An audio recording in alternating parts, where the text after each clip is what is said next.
Perfect. Go ahead and call the meeting to order, and we'll start off with just a roll call. McKee here, Schultz. Here. Barenkamp. Here. Nichols. Here. And Counselor Bottom, I believe, is coming. Might just be running a few minutes late. We'll figure that out. Oh, might be him. Nope, that is Mary Nope, Becker. not him. All right. We'll figure it out when he gets here. We'll go on to the Pledge of Allegiance, if everyone would like to stand and join me. I pledge allegiance to the flag of the United States of America and to the republic for which it stands, one nation, under God, indivisible, with liberty and justice for all. Alrighty, agenda approval. Anything from staff, Brad? Mayor and Council, just to walk through the public comment opportunities, we don't have anything changed for the agenda. We have a couple of public comment opportunities, one at open forum, that's for items not on the agenda. On the agenda, I left out the public comment opportunity for planning business, but I suggest we have one there as we typically do. And then we have one for unfinished business that will probably hold after the assessment hearings per our conversation, Mr. Mayor, that you recommended before the meeting. With those public comment opportunities, we have a 5-minute limit, and I'll inform the mayor when we've reached that, and it's up to the council whether they want to extend that time. That's all I have. Perfect. Anything from council? All right, then I will go ahead and entertain a motion to approve the agenda as presented. So moved. Second. All those or any discussion on it? All those in favor say aye. Aye. Perfect. Commission representatives, we have Commissioner Jacobs from Planning, and I believe Commissioner Christensen online for Parks and Trails. Perfect. Then we have open forum, and Jessica or Brad will walk us through Perfect. the process. Thank you, Mayor. We have not received any public comment cards for open forum for items not on the agenda here in person. If anyone is joining us virtually, you can press star 9 on your phone to raise your hand. Otherwise, you can press reactions and raise your hand. Can you hear me? So if you want to speak, this is the public comment or the open forum, and you can come up and be recognized at the podium. I'm just giving instructions for those listening online as well. Yeah, for the street assessments, there is a special public hearing we'll call you up for at that time. This is for items not on the agenda at this point. And Mayor and Council, no one is raising their hand virtually. Okay. Are you wanting to speak on the street assessments, or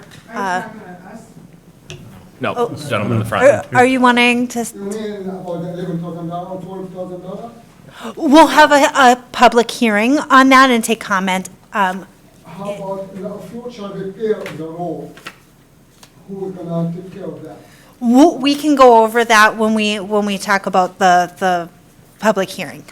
We'll let you know when that will be. Yep, it's item 9. Yep. Within item 9, we'll let you know. Yep. Perfect. Okay, then if there's nothing else, we'll go on to consent agenda consisting of items 7A through 7I. Is there anything that anyone would like to pull? No.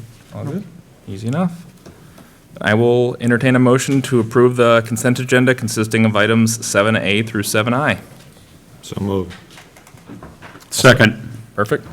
Any further discussion? All those in favor say aye. Aye. That takes care of that. On to planning business, where, as Brad mentioned, we have a public comment opportunity first regarding 8A, the PUD amendment for Tavera. And just for those who are in the audience and at home, this is specifically related to the planning item for the plan unit development amendment requested by Tavera. That's the only thing for this specific public comment opportunity. Anyone listening virtually, you can go ahead and raise your hand by pressing star 9 or click on the reactions button. But Mayor and Council, at this time, no one's raising their hand virtually. Okay. Perfect. And Brad, was Kendra going to?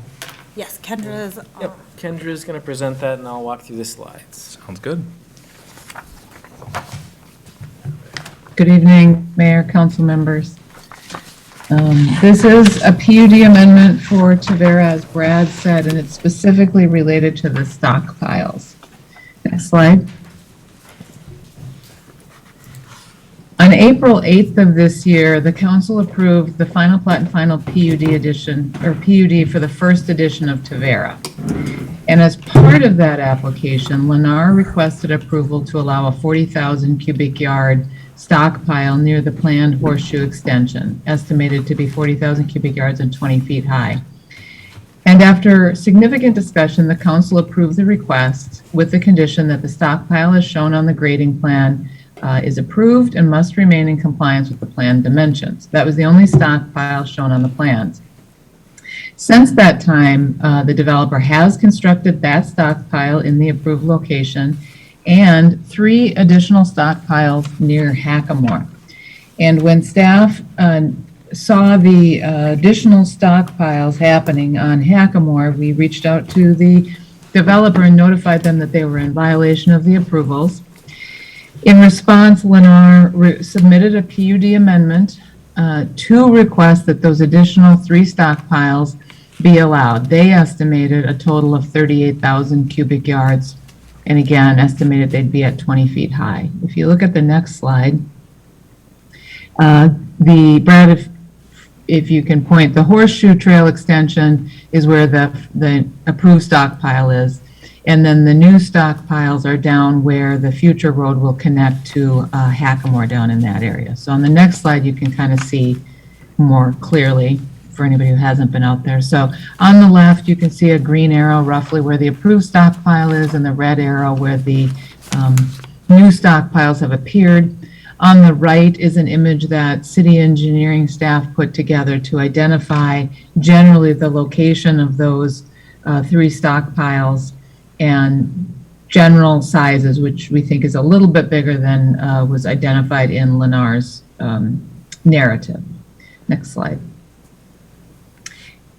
I had more discussion of options in the staff report, but generally, really, there are 2 choices for the council. One is to approve the request for the new stockpile locations, and the draft simply says approved as shown on the application materials. However, in the staff report, I provided other options where you could approve the stockpiles with conditions, either that they be relocated or other conditions related to timing. The second option is a draft resolution in the packet denying the request for the additional stockpile locations and requiring that they be removed from the property. And included in the draft resolution, condition number 3 says that we would withhold building permits until the stockpiles are removed and brought into compliance. But I did give you other options under that scenario as well. So with that, I know the city engineer, Brad and I are all happy to answer any questions. But that's all I have, Mr. Mayor. Perfect, thank you, Kendra. Brad, did you have anything else, or would you just go through the slides? Perfect. All right, I'll open it up to the council. I'm assuming everyone's had a chance to review the memo that was sent in. Mr. Mayor, can I Go right ahead. make a request? Absolutely. I just want it reflected in the minutes that I did not vote for the consent agenda.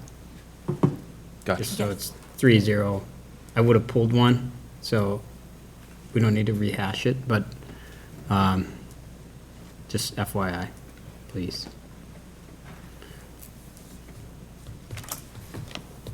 That's it. Oh, gotcha. I interrupted, Oh, no worries. All good.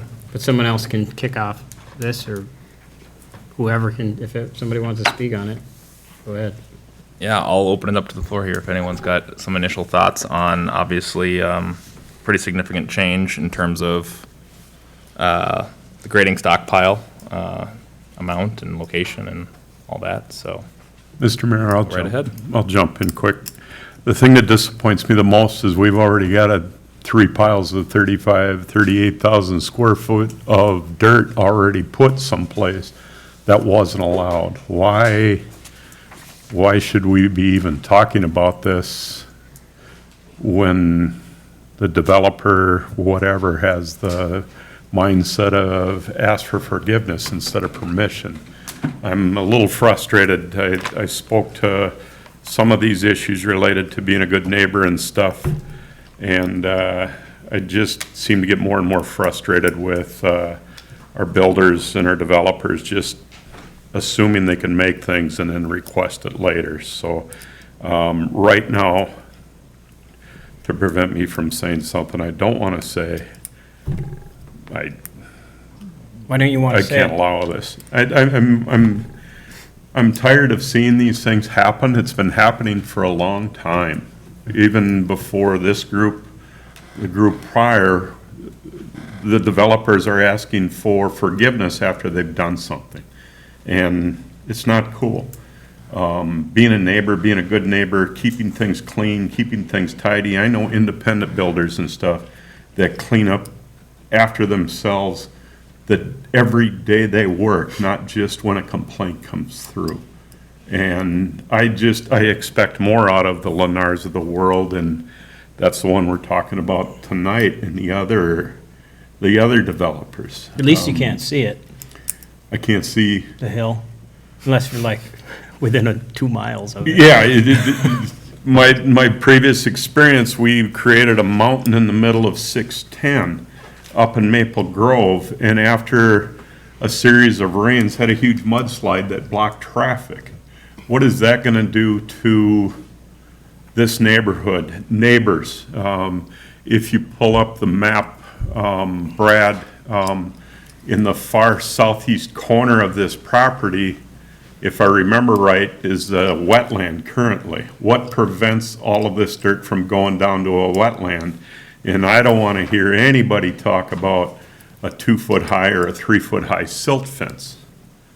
The reason I'm bringing that up is we've got a silt fence that's underwater along 10 on the Rush Creek Preserve. They stockpiled dirt next to where that lake of water is now in the ditch and prevented the water from draining naturally, and then put in another silt fence next to the pile of dirt. So I don't think us as a city has time to police this stuff. When I was here Tuesday night listening to the planning side, Kendra, you had mentioned that we inspect once the developers and stuff say, yes, everything is done, and I think that was related to the planning and stuff.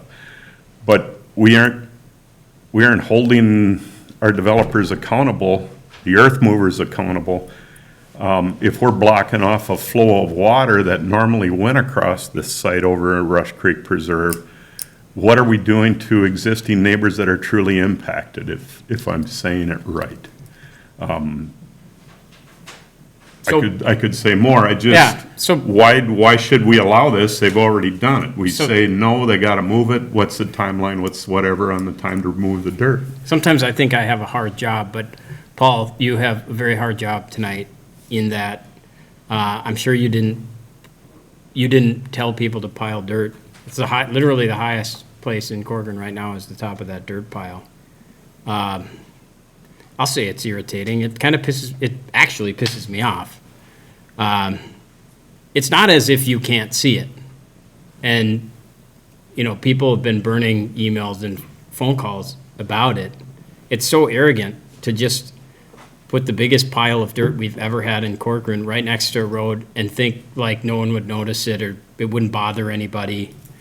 I think we spoke where we wanted it at minimum. And I think some of the reasons for it are crap. And some of the reasons why they can't move it are unacceptable. It's like Lennar has this tenuous relationship with Corcoran now, and the city council we play referee between the citizens and Lennar constantly. People have the right to develop their property, and Lennar has the right to do it, but it's like we have to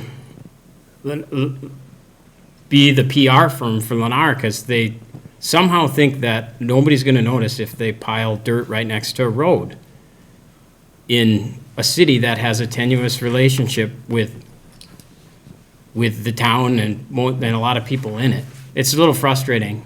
If you read How to Win Friends and Influence People by Dale Carnegie, this would probably be Exhibit A in how not to win friends and influence people. So at some point, we have to say as a city, enough is enough. And I appreciate the work that Lennar has done. I feel like we have a working, functional relationship, but this is too much, especially when they asked for something and received it, and now they're asking for something way out of bounds, asking, I don't want to say forgiveness, they're just asking a redo Yeah. and That's a hoping good way of that saying it. it's just, it's so arrogant. It's like, it's a super arrogant ask. But it's unacceptable in my mind to have that pile of dirt there. They got to move it somewhere. 3 piles. Well, yeah. Yeah. So that's where I'm sitting.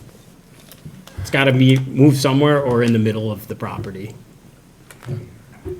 But I only have one vote. I tend to agree. Well, Paul, you and I have talked, you're kind of the face of Lennar. Unfortunately, you're kind of taking the whipping of this brunt. So I hope they're paying you well for this, but unfortunately, what I've noticed over the 2 developments that Lennar's been in the city of Corcoran, we've had this happen several times. You know, we had a park bench that showed up that was never discussed with the city. We had a cul-de-sac that wasn't developed properly with irrigation and landscaping that had to be readdressed. We had architectural standards that weren't followed, and now we've got dirt piles that weren't asked for. So it's one of those things, if you just come to us, it'd be a lot easier to make these decisions beforehand, and I think we'd be more amenable than coming after the fact. To me, there was plenty of opportunity to address this. So I hate being put in this position, but it seems like we have to make a decision on something here. Well said. I don't have too much to add to that. I think I very much agree with what you guys just said about that. I think, my biggest concern would be we didn't enforce any sort of rule. What would prevent this from just continuing to spiral out of control? And as it is, it's already what I think we all are leaning towards unacceptable. So, Jeremy, I don't know, have you spoken yet, or did I you have want not. to? Did you want to? I would add a few additional things to the list. Go But the right spirit ahead. is going to be pretty similar. Go right ahead. So I would also note, so I get a lot of complaints from residents as well. So I hear a lot of that flack. So I would also add in, from my perspective, this isn't like something that happens out of the blue in the middle of a trusting, solid relationship between the city and the residents and the developer. It's happening in the context of a very contentious relationship where there isn't a lot of trust. So we've had issues with lots not being cleaned up as expected. We've had issues with sod not being installed on time. We've had a failure to replace 7 to 9 trees that have died in a park that have been brought up in public comment. We've had a failure to keep sidewalks open, being obstructed with materials. We've had failure to reopen sidewalks when they have been cleared, so they stay blocked. We've had failure to remove erosion controls. We've had failure to meet architectural standards, as Alan mentioned. We've had an ask for amendments to the PUD agreement within 4 months of the agreement being signed in the first place. We've been asked for a post hoc concession to transfer city TLAC fees valued up to $500,000 to Lennar that they forgot to ask for in that negotiation. And we've been asked to make up for home sites that have been disallowed in wetland review. So to me, this is just one more straw on the camel's back. If we had a history where issues come up and they're dealt with promptly, professionally, where agreements are maintained for long periods of time and expectations are satisfied, I would feel differently. Because, the laws of physics are what they are, and dirt isn't always what you expect it to be, and I understand that.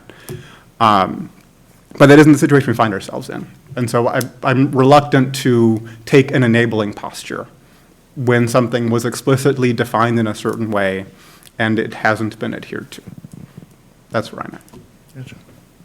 So I guess the next question would be, what do we think the appropriate remedy for this is and timeline? Are we thinking all of that dirt be removed?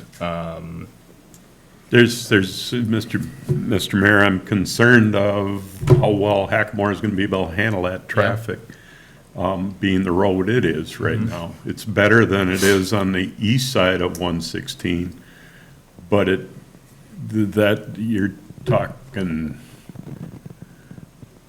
Right. how many, It's a 4-ton road. how many trucks A lot. to remove all that dirt?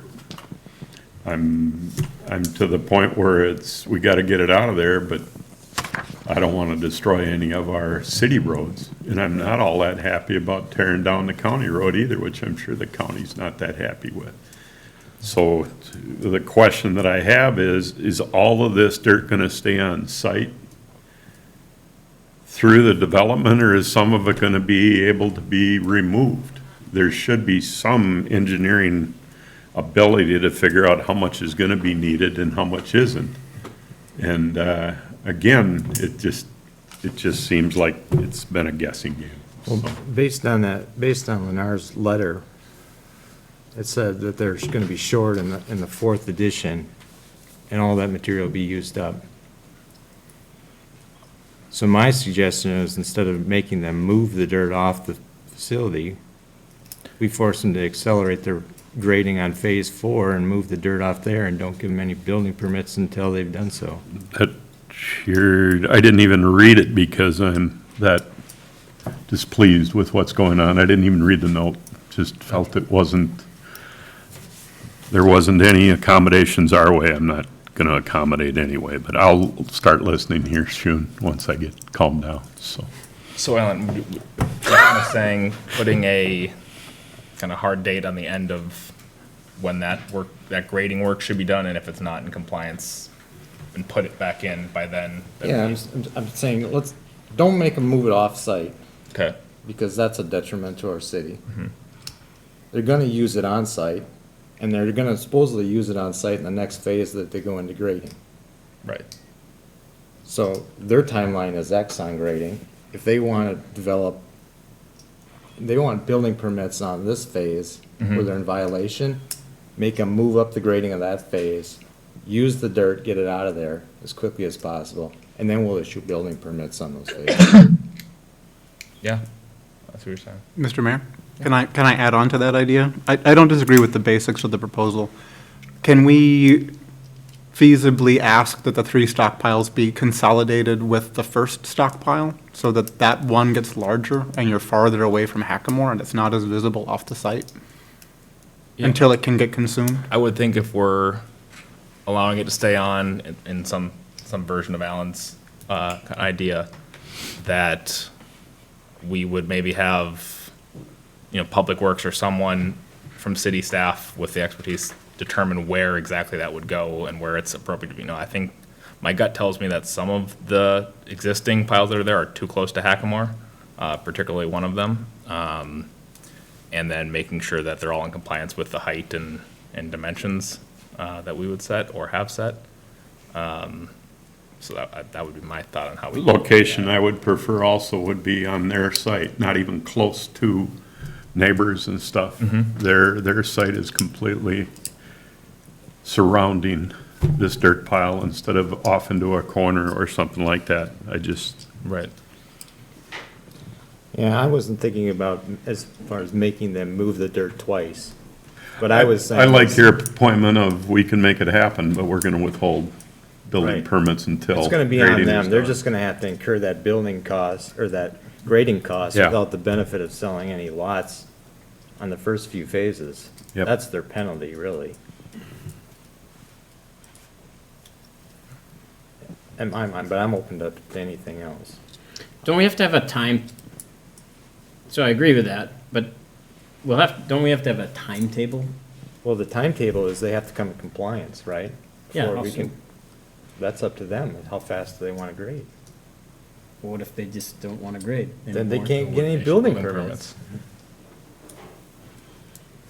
I would have a question for staff too. Do we know to those 3 piles that are out there, were they seeded at all? The approved pile was supposed to be planted, wasn't it? Kevin, do you have any context? Yeah, if it's not under active construction, then there's a certain time period where they have to get it established. I know they have perimeter control around it, they have decent slopes on it. I don't know if they've seeded it yet, because I think they're still technically working off of it, so we'd have to check some of that situation. But yes, they would have to seed it once they're done touching it and then into winter. Just a quick context for some of the suggestions you made. When they're referring to fourth grading, that's actually north of Horseshoe Trail, so north of 66 Extension. That area is really in a different kind of drainage corridor that drains north. That basically hasn't been modeled, approved, permitting isn't through, so I don't see them expediting a fourth grading until next spring at the earliest, just due to permitting. So there's a little bit more grading that has to happen with the third edition that they may have some options on, but just if you contingency it with the fourth, that is probably pushing it out to next spring at the earliest, just for context there as I would interpret their situation, and Paul can correct me if I'm incorrect on that assumption. Could I get you to pull the map up again? Just an overhead look. Yeah, you're looking at this one here, or an aerial. Like I said, the three that have been the new stockpiles that are determined or labeled, I see them way closer to that, if that's a wetland, to the left there, the lower left. I think that's a future condition, I'm not sure what's existing condition. There's a wetland there, there's a wooded buffer, I mean, it's a decent amount away from Yep. the wetland, and the drainage actually flows the other direction for the most part. And then my other question is are those really, they're less than 20 foot tall? Because they seem way taller. That one in the corner is way taller than I think 20. outlined on there, I think the north one is less than 20 feet, I think the other two are larger than 20 feet. Yeah, this one's 33. 33, okay. 27. Yep, there's a lot that's not right, so. So I think we'd want to figure out if we're doing something where it's staying on there until they get it into another phase. Like you had mentioned, we'd want to get location figured out, and maybe like how Jeremy mentioned, consolidating if possible, if that's the best way to do it, and getting height in compliance. 'Cause right now, none of those seem to be. Kevin, what's your level of concern regarding that 33-foot pile potentially being a hazard to Hackamore? Would that not slide into the road under likely scenarios in spring? I think I have a low concern about like a mudslide situation. I think they're they're about as close as you want, but I don't think it would be at risk of mudsliding into the road. Okay.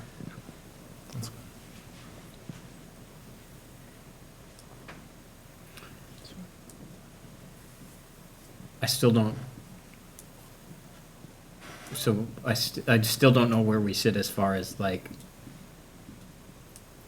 if Kevin's saying, as much as I'd like them to do the fourth phasing landscaping, they probably won't be able to do that, it seems like.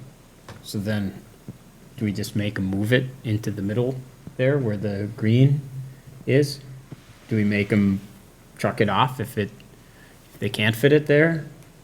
What if they don't do anything? What if they walk out of here and say, screw Corcoran and those guys, what they have to say? Is there any teeth in what we'd have to say anyways? That's the question I would have. Well, I think our current teeth is we have the ability to withhold building permits. Or use the letter of credit and haul it out ourselves. In the worst case scenario. Contract to haul it off ourselves. How would that work? We don't have the ability to move that much dirt in a quick way, do we, as a city? I'd prefer not to not go to. on their project. Me too. Because Yep. if that caused damage to their project, then we would have an issue. What do you mean? If we either moved it ourselves or we paid someone to move it and they did damage to the dirt work that they've established, we would probably be required to make restitution on that or bring it back to where it was. I don't want to be in that position. Yeah, I suppose that would be like worst-case scenario, right? Yeah, worst case scenario. It wouldn't be the worst, it wouldn't be the first time remediation has been used with the, I don't know. You want to say something? Well, Merrick, I think it would be the first, I don't think we've ever taken a letter of credit at this point. I guess one thing I would, say, I think there's a few items of consensus we're hearing at the staff level. One being that, 20 foot certainly, one being that moving it off just doesn't seem practical for several reasons, but the current situation is not acceptable. The 20-foot height seems to be something that was well thought out before and should stay as a rule.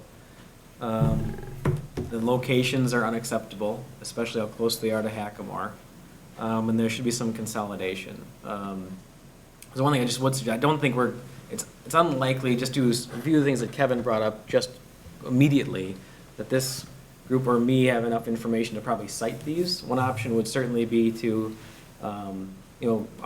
ask, really authorize staff to work with the developer to basically meet the conditions that you're talking about and withhold any other approvals until a plan hasn't been approved and action is taking place or something of that nature, just to kind of throw that out there as an option to the council.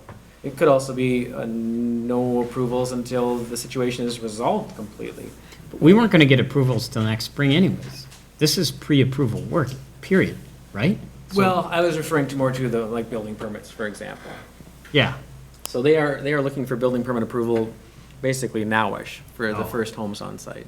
they are, okay.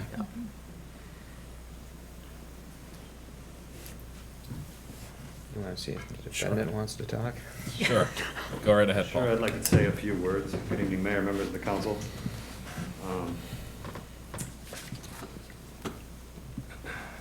I've kind of tried to sift through and want to use my words carefully to get my point across. And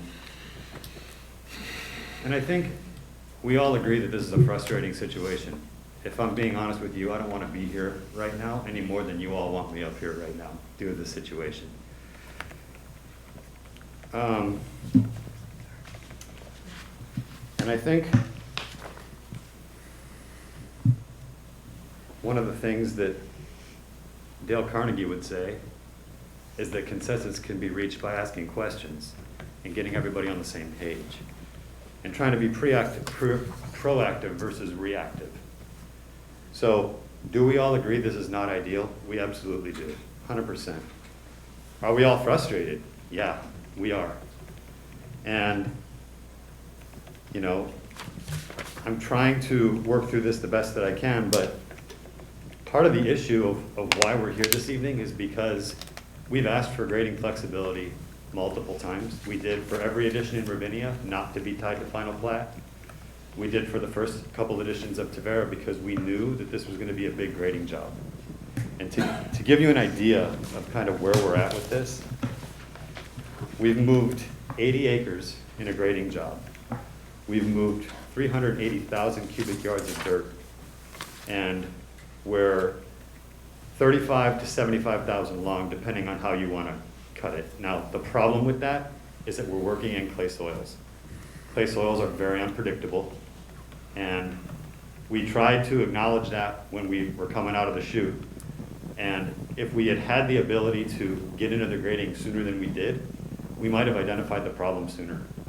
And not to belabor the point, but what I just heard was the reasons that we wrote into our memo are a bunch of crap. And that's what we're dealing with out there. So we have 380,000 cubic yards that are being moved, and we're off by about 10 to 20%. I'm just curious if anybody had a chance to go back and review the April 8th council meeting where this was talked about quite extensively. And about an hour to an hour and 5 minutes in, I explained kind of how grading works. It's a cut here, it's a fill there, it's a borrow here. You're constantly moving around the site. It is not an exact science. And I apologize for the inconvenience, but on an overall job, we are about 200,000 cubic yards short. So we knew we were going to be long on this phase, We just didn't know how long. If we had had the ability to get out there and grade off of the pre-plat, which is a very similar and straightforward process, we would have been able to open up more and probably keep going until we used it all, which means that we could have had this problem, say, 3 or 4 months ago, and then said, all right, we're long, what are we gonna do? And now that opens up the ability to go back to staff, to go back to the watershed, maybe see if we can balance the site a little bit better, but we didn't have that option. So can I ask a question? And we've asked for it. You didn't. I wanna make you- that. You didn't have the option of wowing and coming and ask us up front instead of throw No. 38,000 yards of? No, we didn't have the option of knowing that we were gonna be as long as we were But until. again, if you go back to that April, and I'm sorry if I'm speaking out of order, you No, go back right to ahead, that Dave. April timeline, if I remember right, the council members that were up here, is that enough room to store the dirt?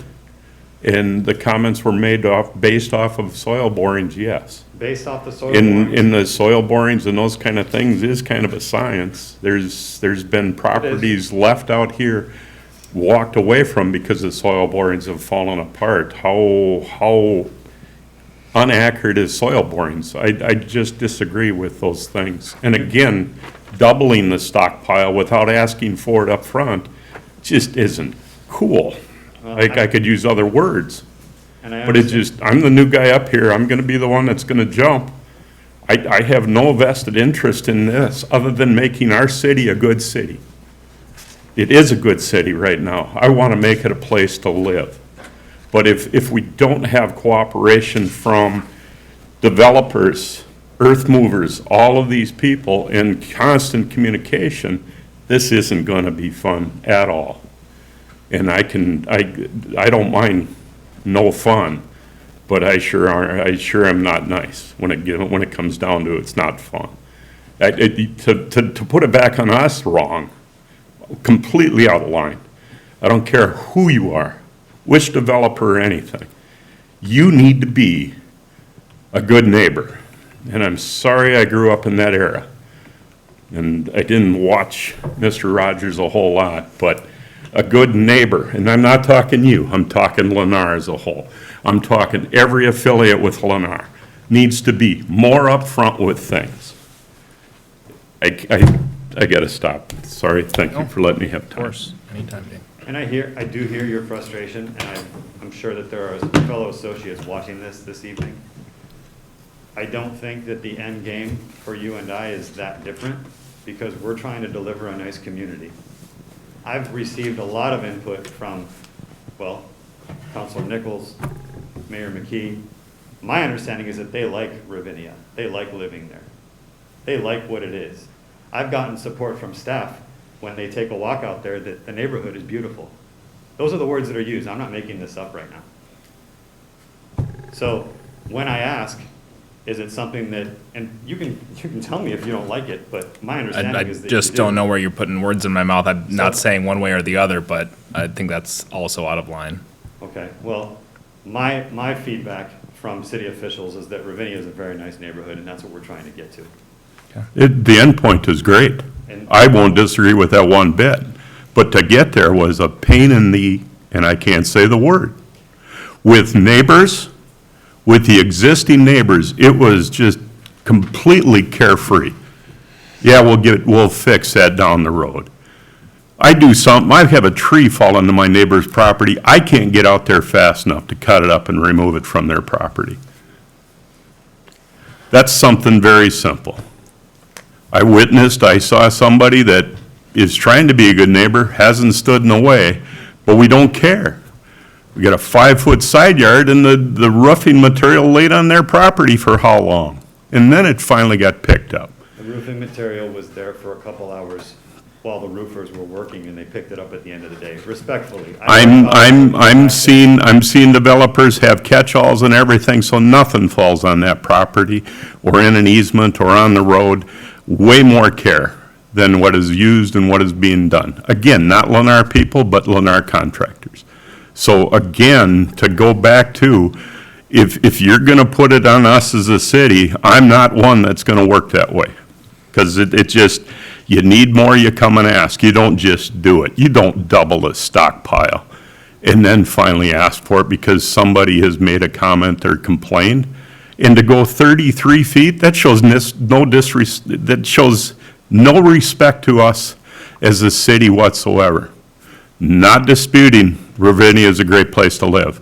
I want Travinia to be a great place to live, but I want it done in a way that shows respect to landowners, shows respect to neighbors, and shows respect to us as city council members and our city administration. That's what I expect. That's what I want. And if I'm expecting too much, I'm not going to change. Sorry. I hear what you're saying. Thanks. A lot of people say that. They hear. Do. It's time to do. Understood. And I will let you know that we have asked for flexibility for grading and other things in the past. After you needed it, No. not before. No, before we needed it. Okay. During Ravinia and into Tavera, we've asked for flexibility in lots of different pieces of the projects. And I would say 90% of the time, we're told no. When do you think you, Lennar, And so- realized, when did you realize that these piles were gonna be humongous? Ooh, I Yes- didn't know they were going to be Wednesday, as big as they yesterday? are, to be honest. I know, but not you, Lennar.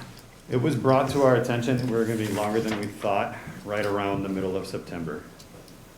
Now, part of what was going on, as I stated in the memo, is that we couldn't recompact it the way that it was compacted in its natural state. So we were running long on the whole job. We knew we were going to be long. We knew that. Hence, the reason for the stockpile and the ask for the original stockpile in the spring. Can I ask a question? It kind of goes to what you're saying with the staff.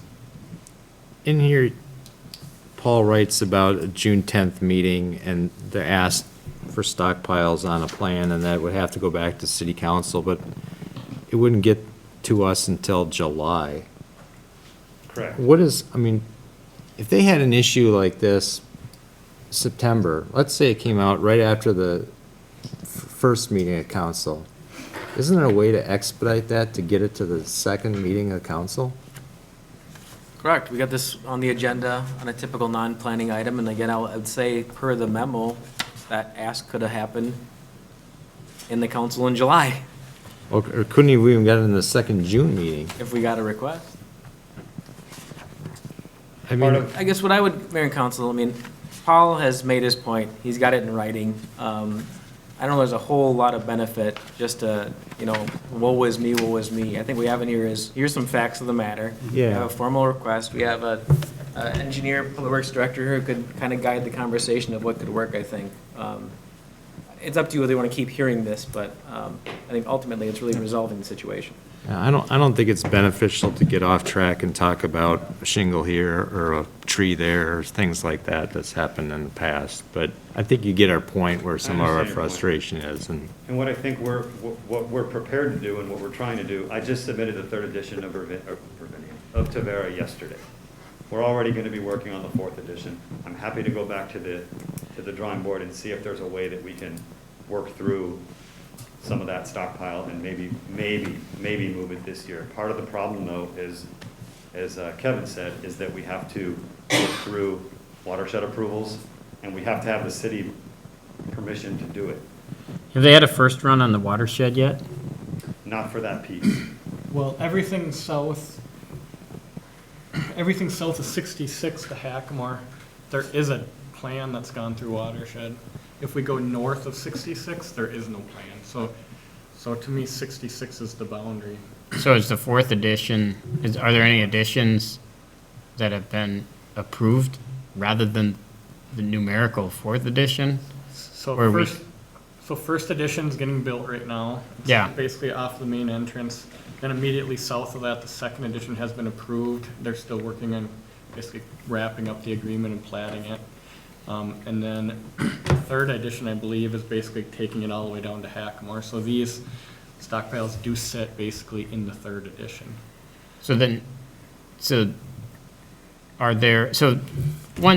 The additions are somewhat arbitrary. Until they come in with a plat and you approve them, correct? Yeah, so are there other additions that are further along that have went through other approval processes that, like, let's pretend the 11th edition or the 8th edition has been through any sort of approval process where we don't have to limit the use of the dirt to just the 4th edition, are there any other editions that are negative on dirt that have been approved in any way?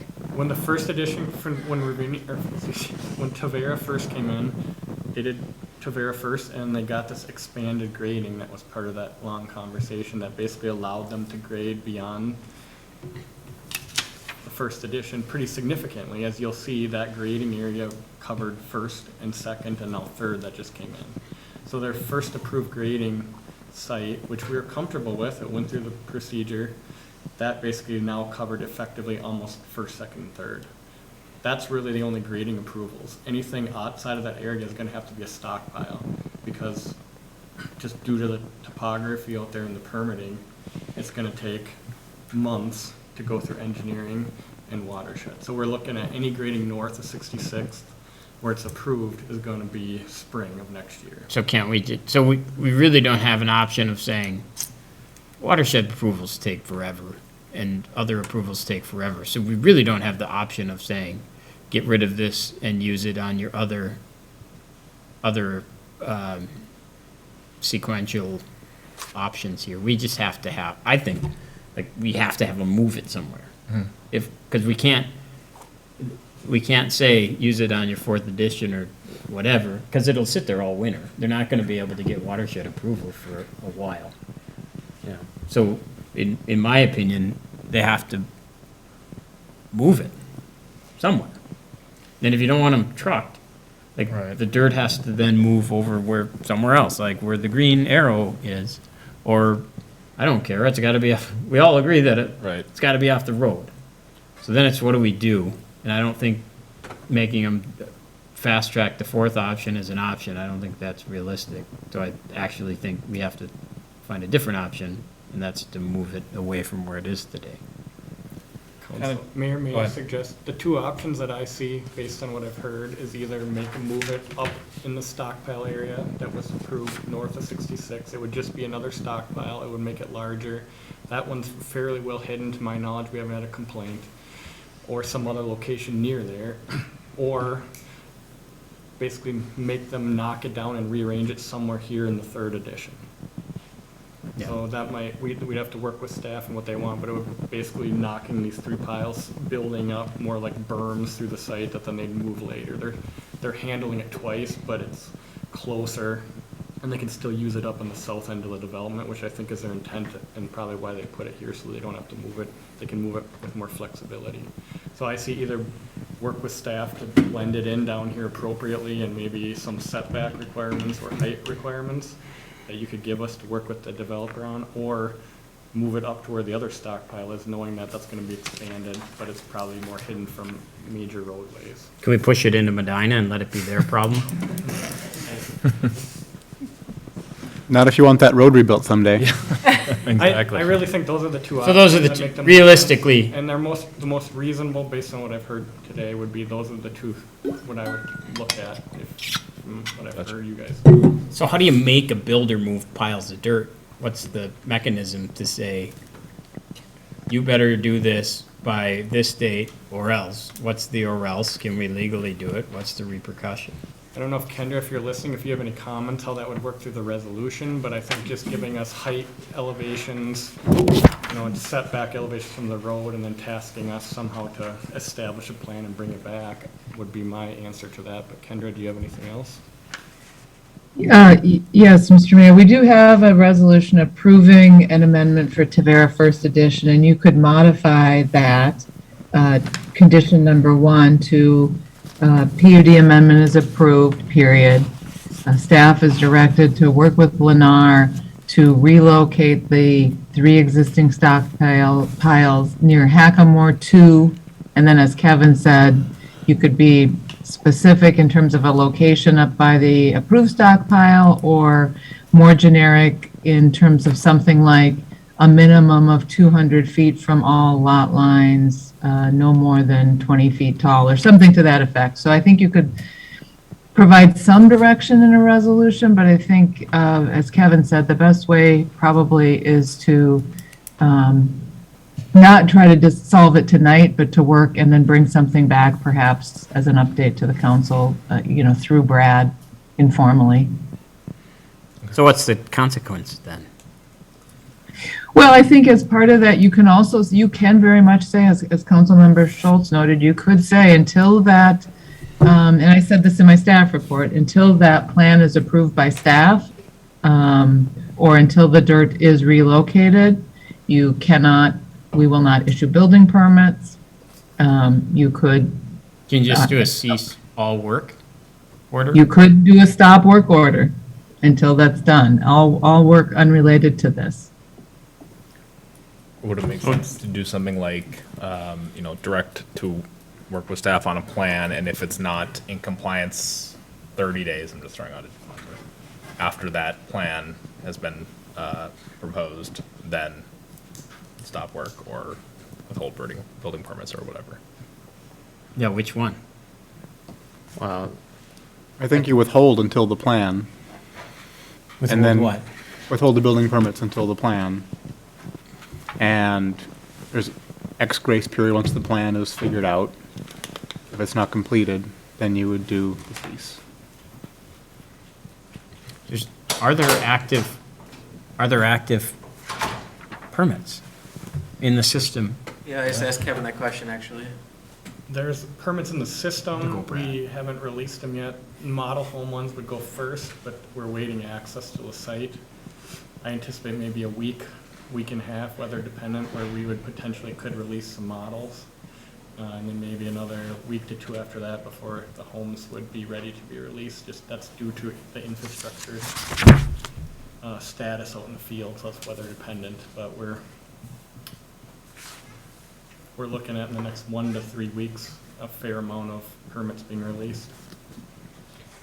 don't we have to be a little bit more defined than just leaving it as subjective as when there's a plan in place? Yeah, I think Mayor and Council, one option could be directing us to essentially not issue any permits, but bring this back, an updated resolution with a actual plan at the next council meeting for approval. Kendra, do you see any problems with that? Well, the only thing I would say is, it's 2 weeks before the next meeting, and if staff could approve something sooner, we could move the dirt pile sooner. But no, there's no problem with that. Yeah, I guess one thing I could do is we could work something internally. I could email out to the council before the meeting and say, informally, does anyone have an objection to this? They could start working on it even before the meeting, and we could formally approve it at the council meeting on the 28th, but they could start working on it if they knew that that was an outcome that was acceptable. Okay. Do you feel like that's sufficient, John? You're kind of asking about, what's the consequence? Yeah, I think that obviously no permits will be issued until 2 weeks from now, for sure, because we have to approve whatever it is that, right? So that would halt permits for 2 weeks. And then we'll have a resolution in 2 weeks that either furthers the halting of permit issuance and has a stop order attached to it. Or has a plan in place to get, Yeah, so that, we have to think about what staff is gonna deliver, because we don't wanna make it up in 2 weeks. We Right. kinda wanna have something pretty solid. Well, then, really, we're just presenting a plan in 2 weeks, right? Are you gonna make it conditional so that they have to come in compliance with the plan before you know what I'm saying? 2 weeks, you have a plan that's set, Yeah, then they have a period to get in compliance with the plan, because they're not gonna come in overnight and be in compliance. I think we should discuss it and deliver to staff kind of what we're thinking. That way, if Lennar says, oh, all 5 of them agreed that whatever, if we hustle and get the dirt moved, then we don't have to have a timetable. It'll maybe be done, or, so, I just wanna make it as clear to them too, and so they know how to yeah, work, right? I think it's fair to all parties to have it be as clear as possible Right. here today. Can I just ask a question? So if we're gonna look at an engineering plan, back to the same question, are we gonna be able to, I mean, I don't even know what that looks like until we get our engineer looking at it. But if we do need some flexibility for grading or moving or stockpiling or whatever, placing material, whatever it is the city prepared to grant that flexibility outside of a platted area? Because the whole crux of this thing is that it's tied to a final plat. And that's what I'm trying to get across. I'm not trying to put it back on the council, but when we do grading in many other cities, we put our surety up, we sign a grading agreement, and then to some degree, the risk is on us. And we're able to grade, and we can move, we can dig, we can pile, we can do what we need to do to balance the site. We haven't had that option here yet. So, no, but we gave you the flexibility to move, create the first pile, right? Right, that was one pile, but it was also tied to the PUD. So if we needed to like move something around, like if we had the ability to go further north and place some of that material, we might have looked at that, and then we could burn up all the stockpiles on site, because we know we're short on the north side. But that wasn't really an option. We do have to go through watershed approval, but it doesn't hurt to ask if we might be able to place some material there and see how that works out. But we never had that option But from you the can't city. put material in a location, the watershed's gonna not be okay with you No, guys I'm moving. not saying we're gonna just go place it without getting their authorization. I mean, we would go So through those Paul, channels. I think you've But- heard us say you need to move the piles from where they are right now. Obviously, that's not okay. And I also think you've heard us say that we have an approved spot for the stockpile. And you might have to do some things within some of the graded sites now and have the dirt be higher or whatever. And so the onus is gonna be on you guys to figure that out. That's, like, we don't have to come to you, we have an expectation of you, but you guys are gonna have to figure out what to do with it, and you know you can't get watershed approval to put dirt north of where it is, where that approved stockpile is. So you can't just push us into spring. You've gotta have a solution, quicker than that. That's up to you guys. Part of what I'm hearing you say is you want us to adjust the grades on the south side. Part of the problem with adjusting the grades on the south side is that elevations are set because of wetlands and stormwater. That's part of the issue. You would build up the north side, which means that extra material would get used, and you would bring that site up on the north. So that's what I'm trying to get at, is we can look at it and we can get an interim plan in place. We're gonna have to final engineer it, and we're still gonna have to get watershed permits, but what I'm getting at is that we haven't really had the conversation to be able to talk about this and try to go beyond a single phase of plating until now. Mr. Mayor, I'm hearing there's too much to do here, but my recommendation would be to table this item until the October 28th meeting and have staff try to work out something that meets the council's intention. There's no way to get to this item tonight in my mind, and it's up to Lennar to work their tails off in the next 7 days to get an acceptable plan to put in the packet for the 28th, in my mind. I'm not hearing, If I can ask one more question, why is it okay to move the dirt here but not onto your other property to the north? Why not? I guess that's what Why I'm not do confused. it? Why is it okay to do it with us, but not okay to do it with wetland assessments and take your chances there? Is there more severe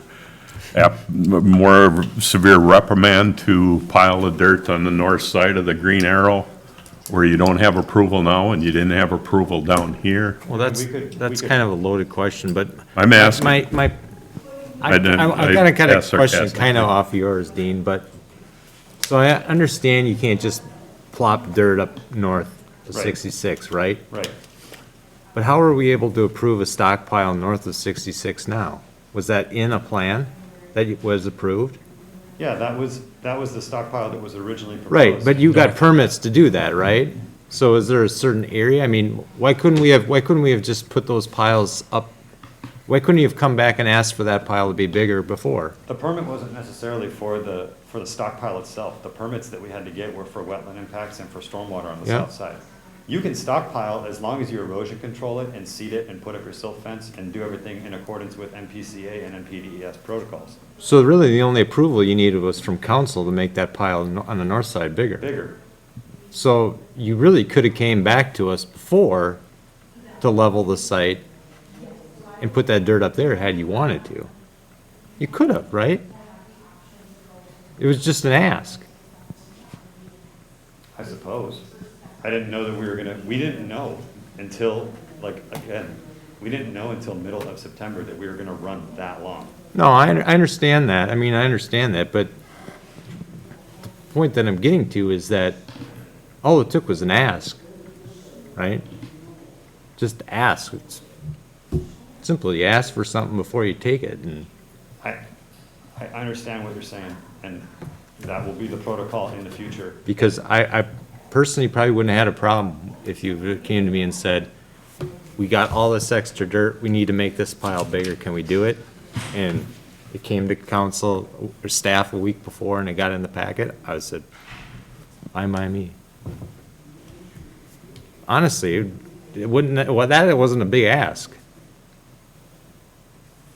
So, I agree. I've done some quick calculations on 38,000 square cubic yards of dirt is roughly 1,900 20-yard trucks. You would have known after 800 yards of trucks or 800 trucks that you're probably going to overshoot it and at least go ask. I just see it as we just do it and then come back to the council and they'll approve it anyhow, and I'm not that way. What's the plan? What's going on? Play all of those things. You just got done with Ravinia, which is not that far away from this property. I can't believe that the dirt, the clay, all of the resources in the ground were that much different compared to this parcel. And the engineering, there is a science in engineers. I believe truly a lot in engineers. Dirt-wise, anything else, not enough soil borings, those kind of things. That's not our issue. This is what was needed. If you needed more, you should ask sooner. So, Do you need any more stuff? yep, we're just You know, it really rehashing. depends on the think of- council, mayor and council, how you want to operate. If it is, if you want to table this until, if you, the council, want to have final approval on this, we should table this and draft a graphic up and bring it back to you. The other option would be to direct staff to execute, we'll wordsmith something for the resolution based upon what's been said tonight and proceed forward. But that just depends on your, What happens from now until the next council meeting? Just keep hauling dirt? well, I think Probably you not. probably would want direction on that, whether to not issue building permits until this issue is resolved. We probably would want some direction on that from the council. Thoughts? I would agree with that. I don't know why we can't resolve it by the next meeting. Get a plan in place, but So what's your thought, what are your thoughts on the, don't do anything with permits yet? well, that's the stick right now, right? It's the only power we That's, have. it's the question of whether we disallow permitting until our next meeting. Yeah, I mean, I don't think you guys have a plan, right? Other than asking us to allow it, really, right now. Having heard what we said, you probably want to go back and come up with your own plan of ask. I can certainly talk to my engineer, he's out the rest of the week, but I can certainly ask him if there's something that we can do to get it moving now. What we'll have to check on the south side is this piece right here, that piece is a future phase that we don't own yet. So if we need dirt to balance this, we want to keep some dirt here for this future phase here. Other than that, I can ask to see what we could potentially move or place up north to at least reduce these, if that's the way the council wants to go. So, Mr. Mayor, I would Those are the types of recommend, things that we'd have to look Oh. at. for I would future recommend a phases. motion to table this item to October 28th and direct staff to not issue building permits for Tavera until this resolution is dealt with. Really, that's up to Lennar then. They can work as fast or slow as they want. If they have an engineer who takes a week off, then that's an extra week for them. I don't feel it's really on Kevin to, design this entirely.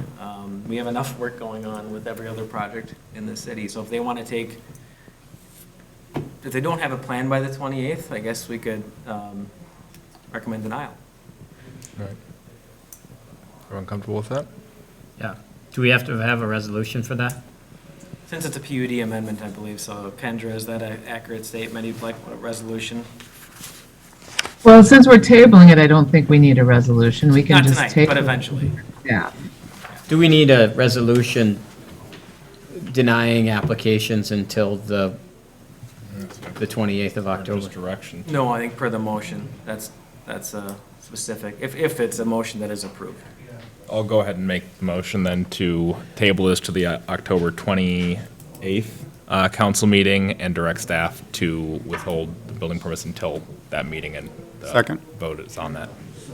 Second. Any further discussion? All those in favor say aye. Aye. Aye. Thank you.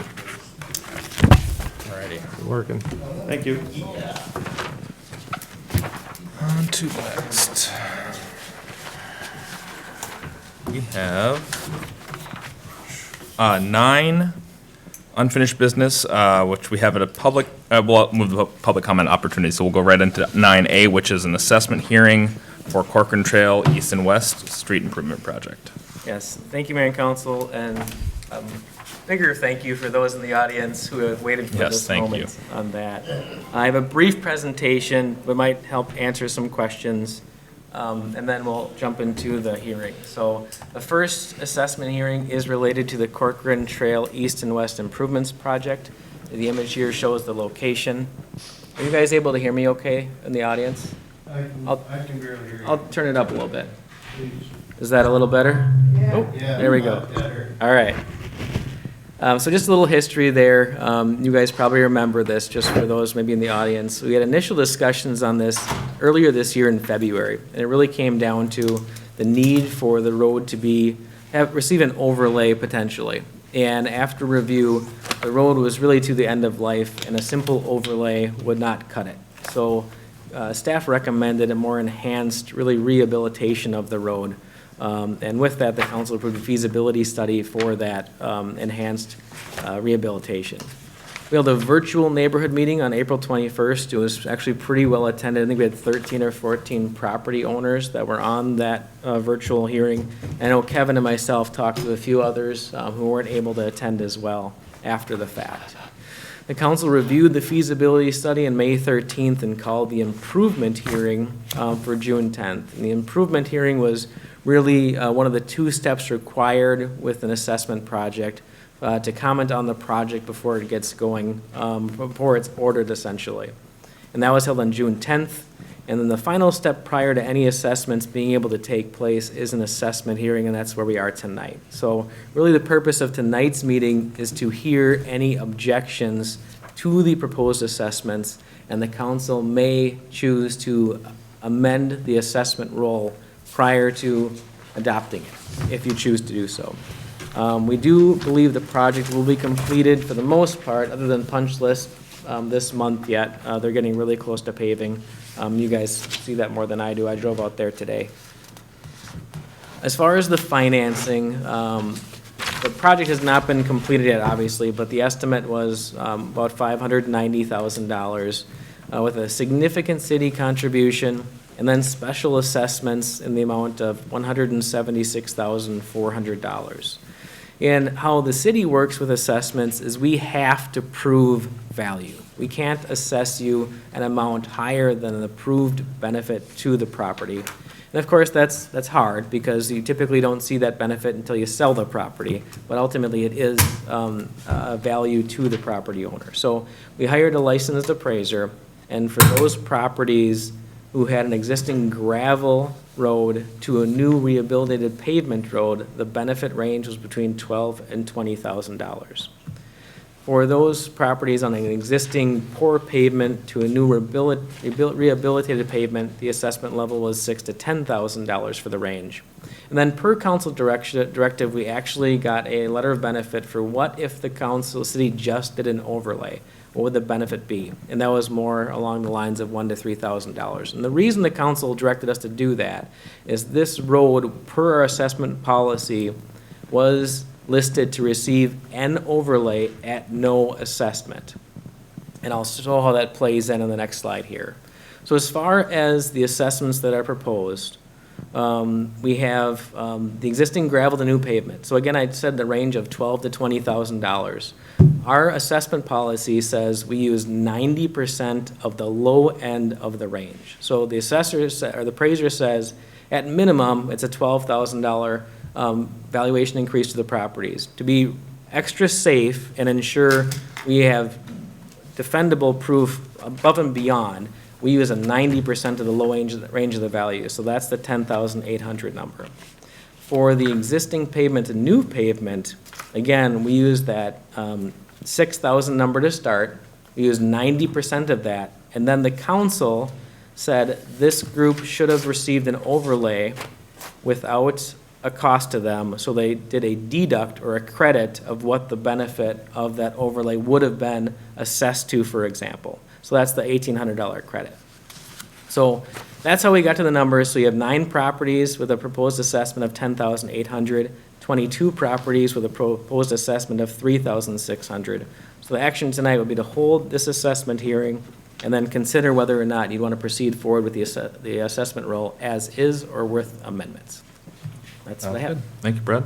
So I guess we'll go ahead and open the assessment hearing. Yep. So this would be for anyone wanting to speak on the Corcoran Trail East and West. We'll have a separate hearing for the Appaloosa Woods neighborhood. So this first hearing would be for the Corcoran Trail East and West. Anyone joining us virtually can press *9 to raise your hand and give us your name and address. If we have anyone joining us virtually, you can also press reactions and raise your hand, and we'll recognize you. Otherwise, those in the audience, how about we get started with you? If you want to come up to the podium and state your name and address for the record. I just note that anyone wanting, will accept objections, but anyone wanting to appeal, we'd also need an objection here tonight in order to appeal. Right. So. Oh, I don't know if I understand it. Like So- if I so- say I'm appealing. So there's kind of a two-part process. There's objections made to the council to see if they'd make amendments to the assessment process, and then you could go further to district court judge if you wanted to go further and appeal to a court as well. Okay. So there's two parts. We'd want any objections today, and then if you were to go further, we'd need that. Just making sure that we do. Their both appeal would steps. be based on they didn't get a judgment in this hearing Yes, that was satisfactory to them. Correct. yes. Okay, so I guess I'm appealing to you guys. I'm Carol Eastbourne, Ron Eastbourne. We live at 7760 Corcoran Trail East. And we are one of those that are currently on the gravel. And I'm hoping that to change your guys' mind on how you are assessing us and the amount you are assessing us. Because, well, first of all, I've been a realtor for 30 years also, and never, especially in my own development, does anybody do a market on a house and then minus it or add to it if they're on the gravel part or on the blacktop. It just isn't fair. So I'm hoping that I get you guys to think to do everything evenly with 30 homes or whatever it is. Okay, let me see, but I think I just screwed up a whole bunch. If you take what you're assessing, the 176,400, and divide that by, say, 30, it might be 29 properties, you get 5,880. To me, it just seems a lot more fair when it's one development and one job, and we all use the roads. And there's no other utilities being put in or anything. Well, not in front of the gravel, right? Well, not even around. I mean, we're not talking about anything major done. There's no water. there's Or no sewer, curb, there's no right. curbs, there's no nothing. It should be looked at, in our opinion, Corcoran Estates is getting a new road all the way around Horseshoe, all for the same cost, Right. being split. 3 inches of blacktop all the way around. You guys are doing tons of stuff with drain tiling and stuff on the west side, which if you guys can even picture which lot is ours, it's ironic that the help is all at the other end, when we have the biggest drainage issue, but that's another story. Okay. So anyway, what else was I gonna say here, honey? I don't know why you're looking, I have one question. When Okay. I came and milled up my base on the gravel and kept right on milling into the asphalt, what did they do with that asphalt? Did they mill that into that base? Did they ground that asphalt in the base, or did they haul it away? Maybe Kevin knows. That would be a question for, I We'll don't want we'll to, take notes and. okay, we'll address it invite, after. Everyone Yeah. after the fact. Okay, because if they milled it and ground that into the base, then they're getting a better base than what we're getting laid down for it. And we're paying more in a cost. And that again, shows unfairness, especially with all the other work that's being done down there, the water issues. That's another reason why we're contesting. Yeah, I just, you know, And if it isn't being ground in the asphalt that was milled down and ground into that base, then and to us, it's still no difference, because it's now the same even base, and it shouldn't have a difference in value to the way you're doing it to our houses, that it should be an even split with everybody. right. That's all I gotta say. I Right, wish it you'd have a doesn't few more cost things here. more, we just don't like how you're assessing it. It doesn't cost more to put 3 inches on the gravel part than it does on, Where you milled down the asphalt. where you already did. So by thinking it's adding 10.8 to the value of our home, I so disagree. I think it's one development, one neighborhood, and I think we should all be assessed exactly the same. And if you divide it, it comes up maybe to 5,800 or something like that. There's new families right on this gravel end too, with little kids, and you're throwing bills, like $11,000 bill on them, and somebody else down there, how many others get 3,600? And they It just just moved, isn't you right. know, and they just moved in, their next door I neighbors know. are on it, and they just moved in just a Yeah. little over a year ago, so. And then I just wanted on record too that, like Kevin knows too, our property has huge drainage problem, and it's come from every house throughout these 38 years we've lived there that gets developed, does something to the drainage, and it all ends up in our yard. So half of our acre and a half is water. And in the future, Kevin told me what we could do to get someone to come and look at the underground tile to see what's broken and what maybe could be fixed. And at that point, I'd probably come back here again, which I've done a few times, but ask for staffing assistance with that or some kind of help from you guys. Because I need to sell my own house someday, and I don't want 3/4 of an acre of water in our yard. And of course, we've asked for assistance in the past 38 years, a And number of different it times hasn't with other happened. councils, and we were all told it's not your problem. And I was told also if I filled in my yard, then I become liable if it. For led to flooding anyone other else's yards, yard. yeah. So I mean, I could have filled up that front yard more, had truck line, in fact, I could help that pile of dirt. I know, that's what he was saying. And I can, Dump that in my yard. I know we're not supposed to engage, but I have places for Yeah. 10,000 of yards of that dirt. I have the same issue of drain tile, and I get the same statements, and I understand the city's position on drain tile. That is my responsibility. understand that too. I'm draining other people's land, I'm draining all of that, so We understand just their back to that, We understand their issue with You- that as you- well. you won't get much help on draining, but the assessment is what we're looking Yeah, for. it's just how you're assessing it just doesn't make sense. I'd rather have you do it by frontage or just equally do it. But don't make us pay, us 9 homes pay 10.8 and everybody else 3,600.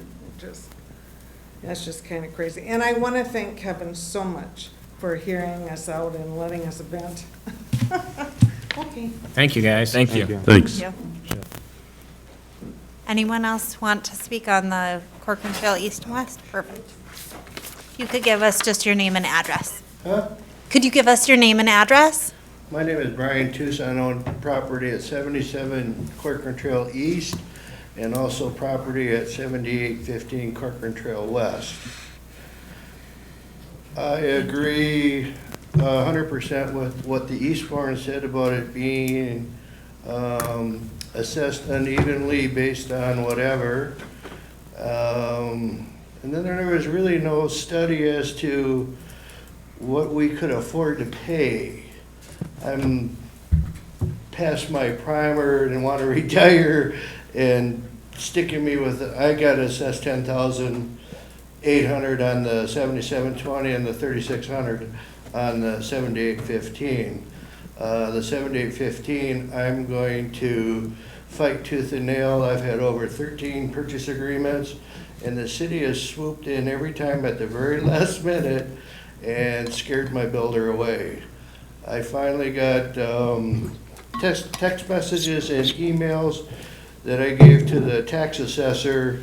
I was paying $1,800 a year for it, now I only pay $100. So there was saving grace there. The only way I can actually sell the lot is if I get city sewer and water in. The assessment is really bad. And then there was a part, the last 3 sentences of the initial or the second letter where there can't be any, you can't pay early. You gotta pay annually a set amount, and say if I had a windfall of X amount of dollars because the city doesn't want to take the time to figure out the simple interest or whatever on the loan, you can pay the whole thing off prior to next year in 2022, somewhere between October and December, and get rid of all the interest, which is only 2.37%, which isn't bad. But if you let the thing run 10 years, you're putting another $2,000 on the initial package, which I don't see why the city should be getting rich off of. I think that, not to interrupt you, I think that might have been worded a little confusingly because you and I had a conversation similar, so I think Brad might be able to address, sorry, can you hear me? Brad might be able to address that concern on the payment. Yeah, and Jessica just confirmed, so each and every year prior to November 15th, Yep. you can pay it off. Yep. So Oh, okay. any year you can pay it off, but after November 15th, you have to wait till the next year. Right, Yep. but am I correct in but- what I read, that you can't pay it off? What was the idea? Hold on a second, please. Please don't talk over me. Did I misinterpret what was read, or did I read what I read and interpreted it correctly? So when you talk about not making prepayment, we wouldn't allow partial payment, prepayment, so we would want everything else that is due. But before, after November 15th of next year, you could prepay everything else, and we take off the interest for those future years, as long as it's paid by November 15th Yep. before the next year. Now, are we gonna get a separate bill, or is it just gonna be put on our tax bill as special assessments? It would be put on the tax bills as a special assessment. So I won't get a separate bill for, well, my 10,800 is $1,255. I'm not gonna get a separate bill. My tired old mind then has to remember or mark it on the calendar to take care of this issue, because there will be no reminders or anything from the city of Corcoran, correct?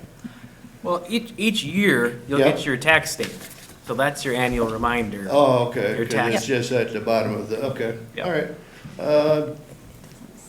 That being said, I want to go on record that I object to the assessment, because I don't think it's fair that the people that go into the horseshoe aren't paying, like Eastbourne said, unless they're taking a helicopter in and out, they're using my part of the road too. Why should I have to eat so much of it? And then I also want to I want to be on record as objecting to get put into the appeal process. Okay? Thank you. Anyone else?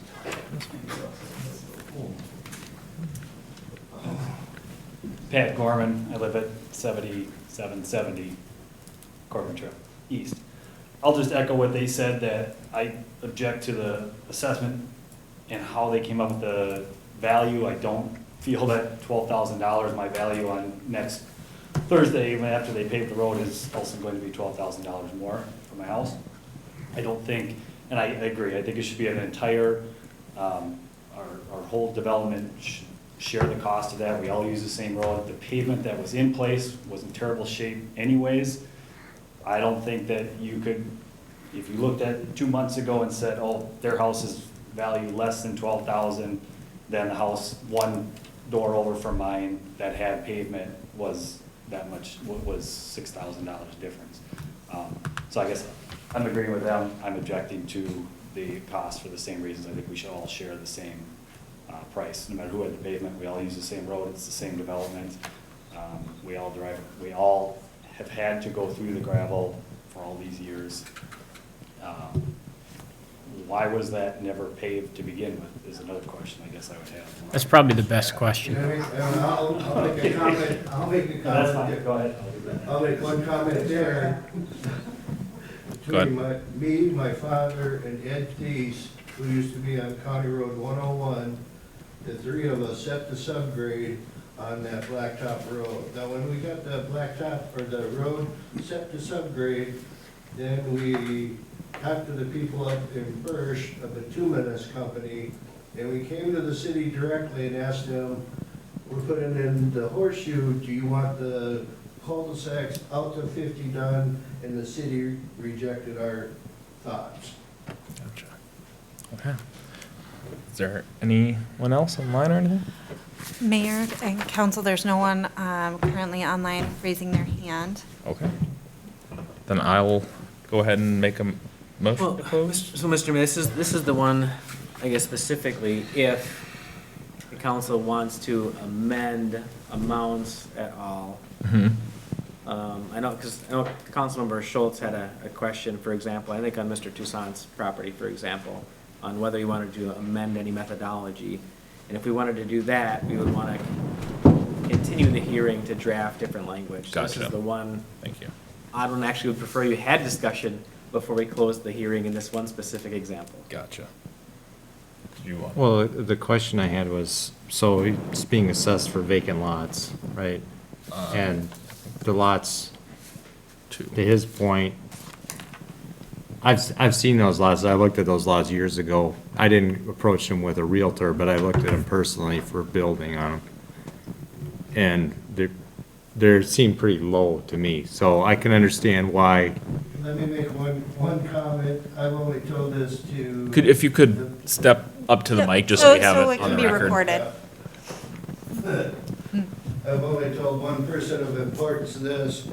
30 years ago, a man named Hawkins, who lives on West Corcoran Trail, on the west side of the West Corcoran Trail, took a skid loader from County Road 50 and ran it all the way down the fence line, draining all those properties into that low-lying area. I let Brad know about it when we had a conversation a month or 2 months ago.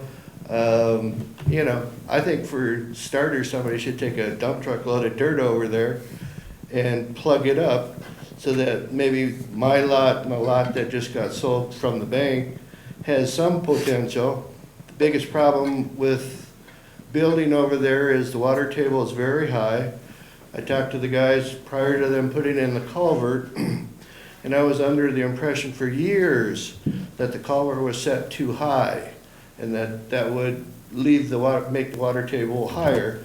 So I was over there talking to them prior to them putting it in, and they weren't going to sink it any lower, but it was bigger, so maybe it would let more water out. The water table may go down. And the reason that's important is when you put a mound system in, you need 3 inches of separation between the bottom of the mound and the high water mark so that the water doesn't kill the bacteria that really takes care of the mound system.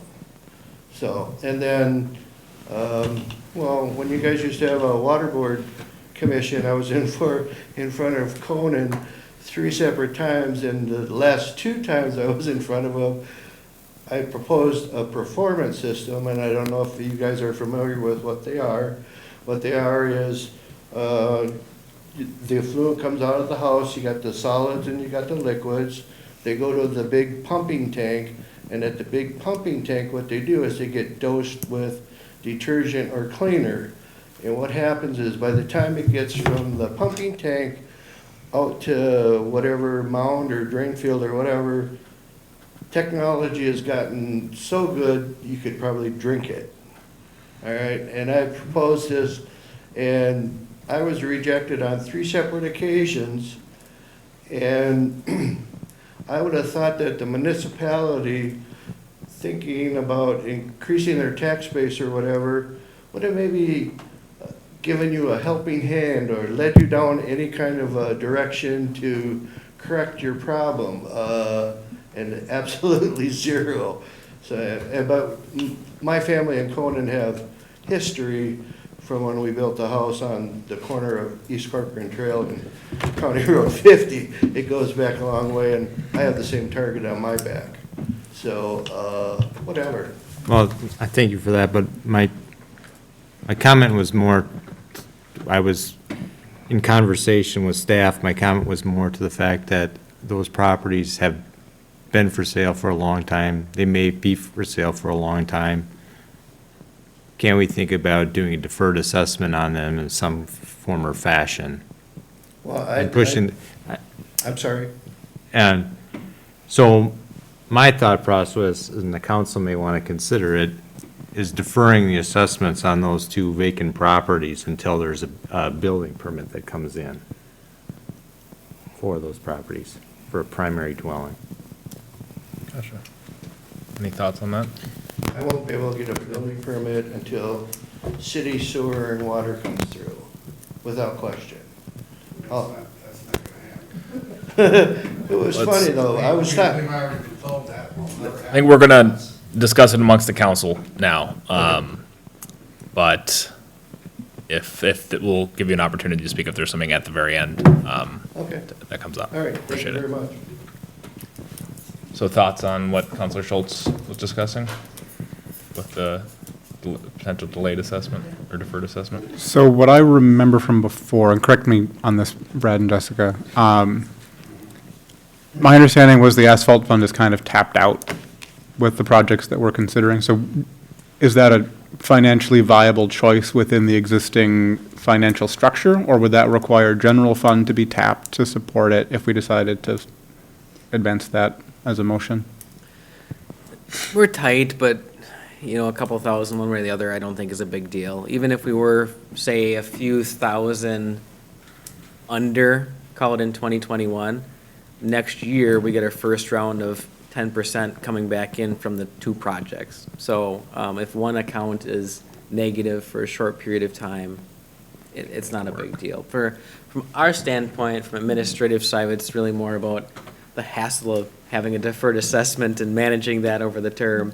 Absolutely, that can be done, and I'm glad Councilmember Schultz asked me beforehand, so I talked to the city attorney, and that certainly could be done. But as far as the finance, it's an extra, say if these 2 were taken out, we're talking $7,200, it would not substantially change the city's finances. It's more of a fairness, equity type thing, I would say. Yeah, that's how I looked at it.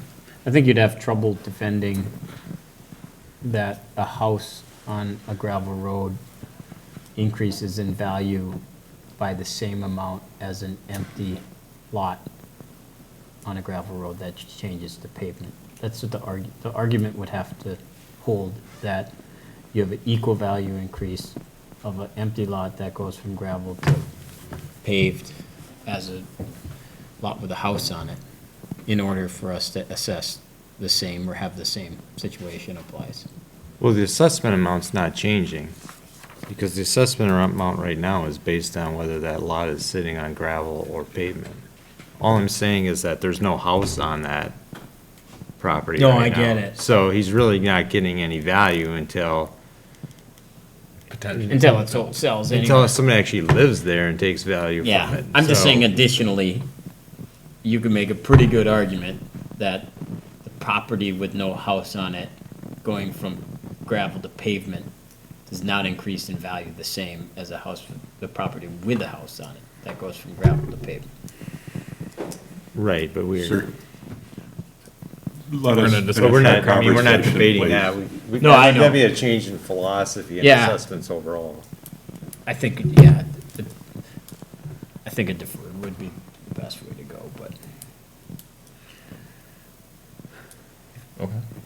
So my question, we've got people here that are wanting to split it, and they're the ones that are paying or would be assessed 10,000. We got nobody here that are getting assessed 3,600 to say, no, we'll pay more for being our share.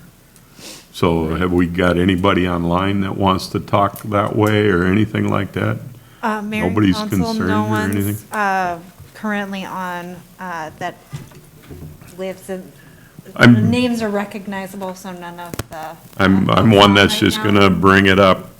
We got people that are gonna pay 10 or 11,000, they wanna pay less, and the ones that are paying less aren't here, and then we spring it on them that it's gonna go up by a couple We thousand bucks. only have one person here that's, and he has two properties, one at. He's one got a value. low and he's got a high. Right, It would but- work out really well for him. To your point, there's 9 properties that are affected with the higher rate and Right. 22 that are affected with the lower rate. And to say to those 22, the fair thing to do for you is to go higher when we had a policy in place. Right. Mr. Mayor? Yeah, go ahead. After the council discusses. So one more question for staff. I have a vague recollection, we discussed this earlier in the summer. We talked about the values to the people who have the degraded asphalt. And that, what I'm remembering is those folks would not see a value increase high enough to support an equal distribution of the total cost around the neighborhood. You are correct. So it would violate our policy for those 22 homes. We'd be charging them more than we allow ourselves to charge. Is that correct? And we do have to match, or we do have to have an appraisal that backs up that benefit, so we'd have to make sure we're within that range. Yeah, so per the report there, it said the range of benefit, the low end was 6,000. So per our policy, it would be 90% of the low range of the benefit, so 5,400, which is fairly close to the 5,880. You know, that's within the realm there. However, in my mind, it should not change the assessment of the higher value, because there's a gigantic gap. We're assessing at an amount that we can prove per policy, plus a deduction, I would call it. But we have a gigantic city gap.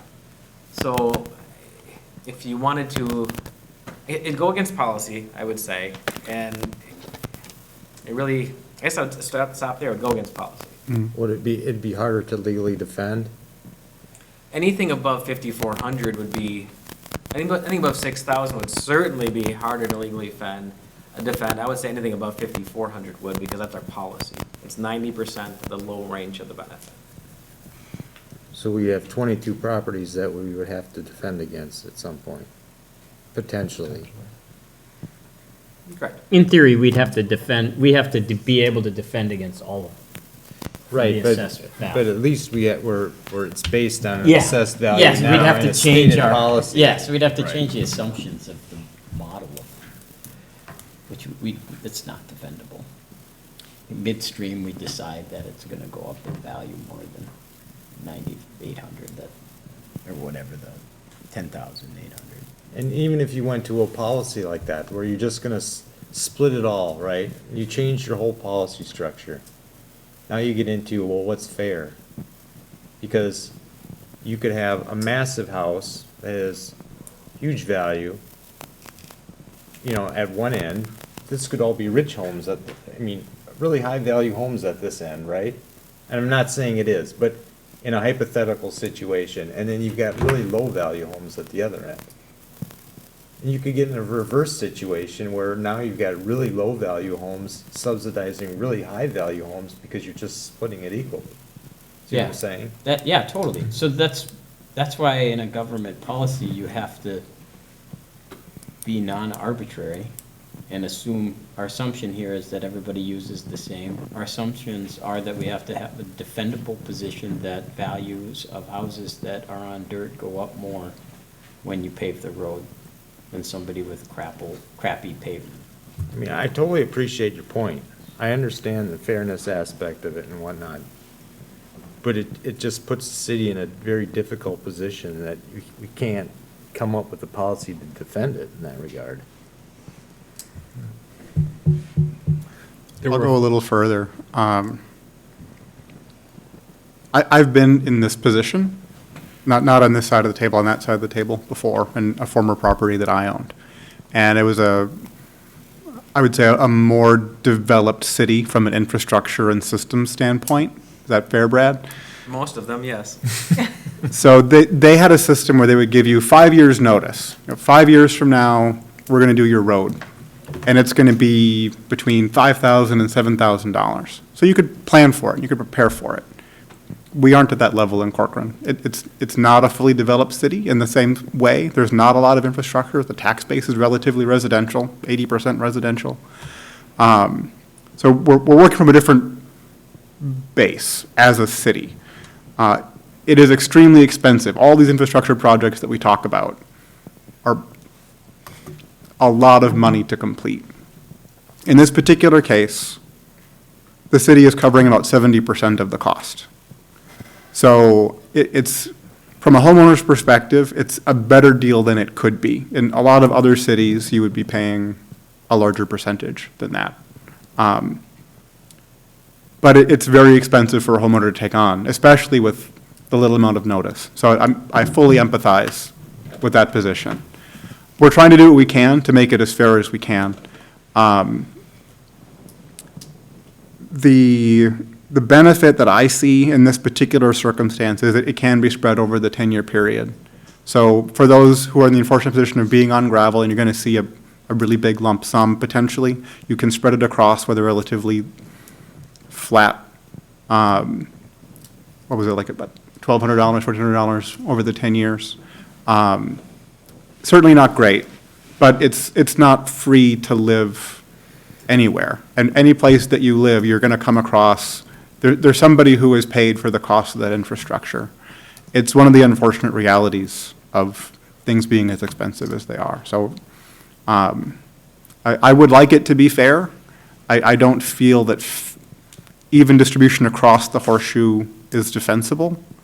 And I wish it were lower. I wish we had systems in place that had, built up an asphalt fund so that we maybe would not have the level of mismatch that we do.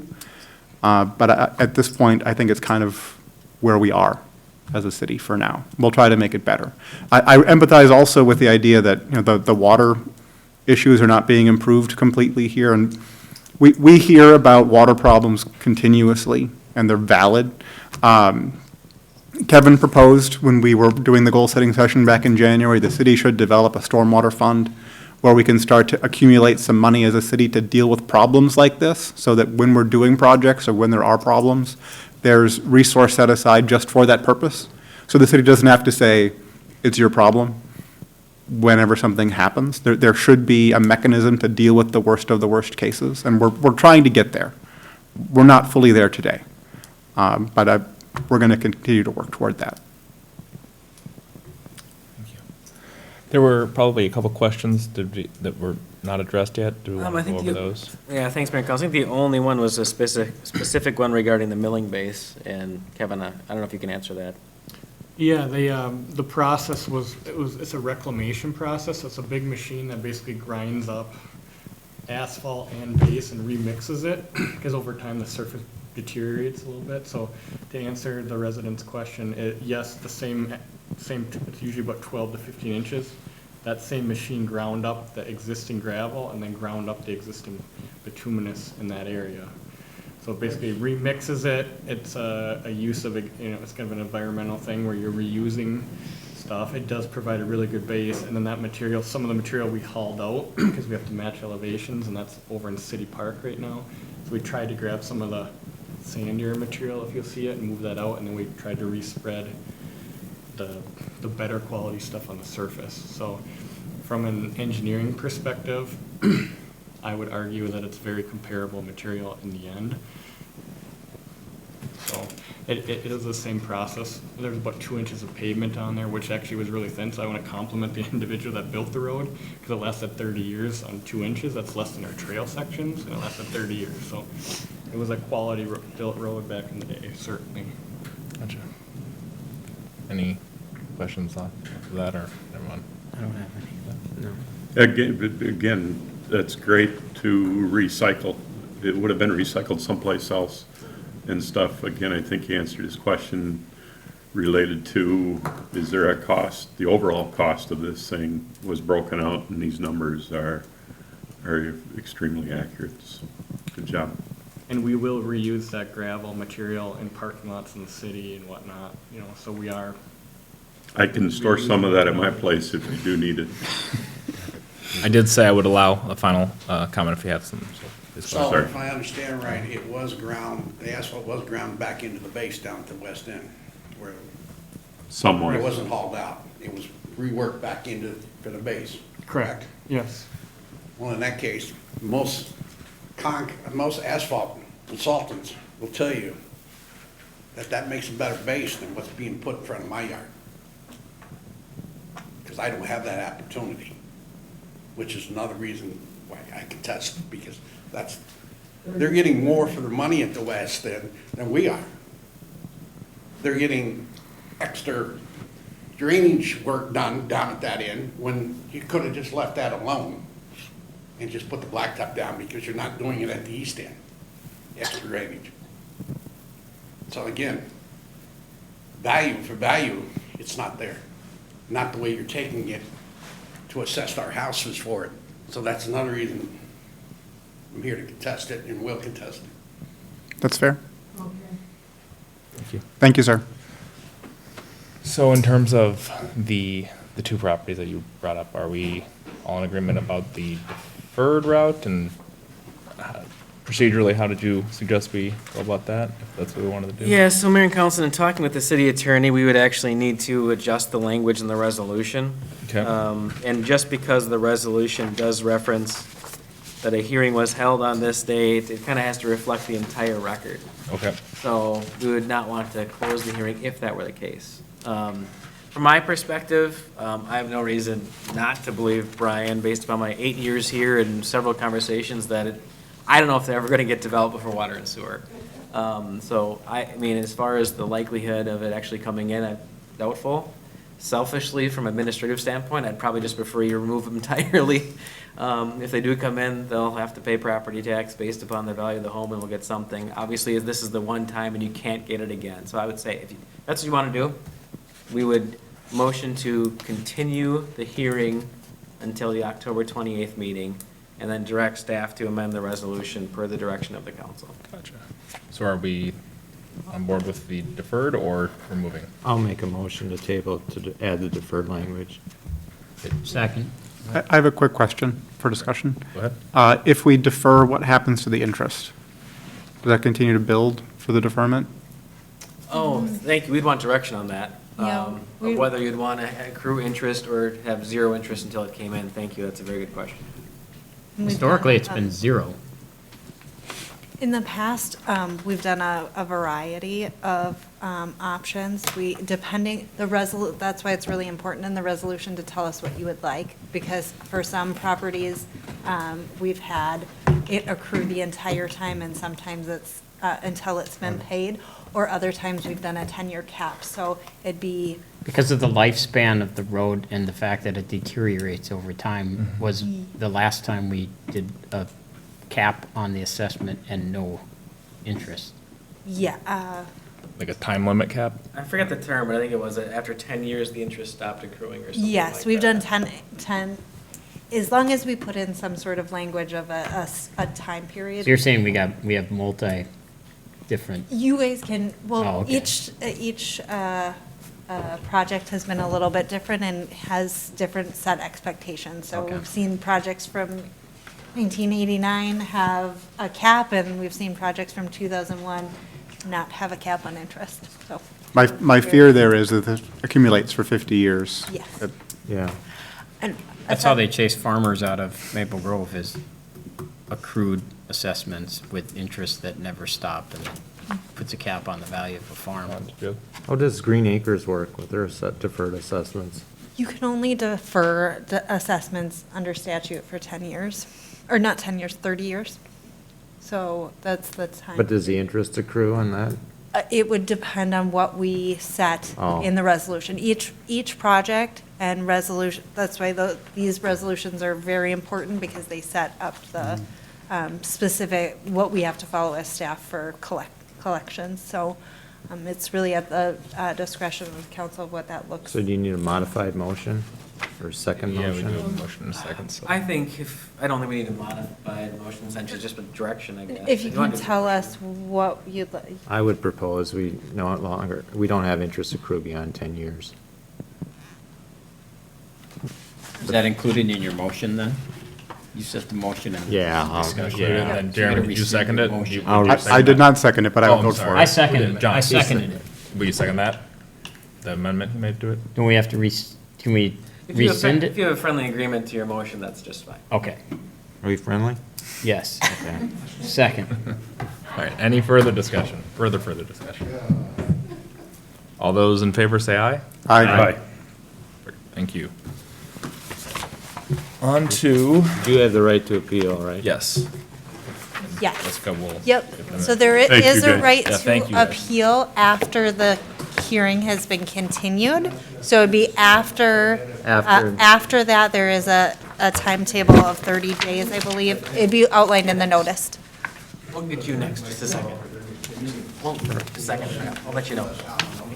Going on to, sorry. So there's not an additional notice that goes out for the continuation. You have 30 days from the end of once the hearing has been closed. which will be, Which will be at the 28th.